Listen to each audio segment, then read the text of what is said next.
A reminder para sa ating lahat at para na rin sa'yo, Spanish Latte, na hindi mo kailangang manggaling sa mayamang pamilya para mag-umpisa ng negosyo or magdagdag ng source of income.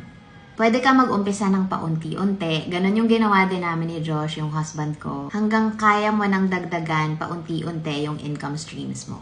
I also have to say though na hindi tayo lahat merong sobra or may ipon para mag-umpisa agad dahil iba-iba tayo ng priorities in life at lahat tayo iba-iba ng responsibilidad sa buhay. So honor your pace, wala namang racing sa pagdagdag ng income streams. Please do everything at your own pace, pag kaya na. Lahat ng income streams na nilagay ko doon sa video na yon, sobrang pinaghirapan namin ni Josh. Of course, ng team din namin. Lahat ng mga nagtiwala din sa amin. And sa lahat ng clients namin. So, ayun lang po. Hindi po kami mayaman. Or hindi pa po kami mayaman. Pag mayaman ako, hindi nyo na ako makikita, tito. Joke lang.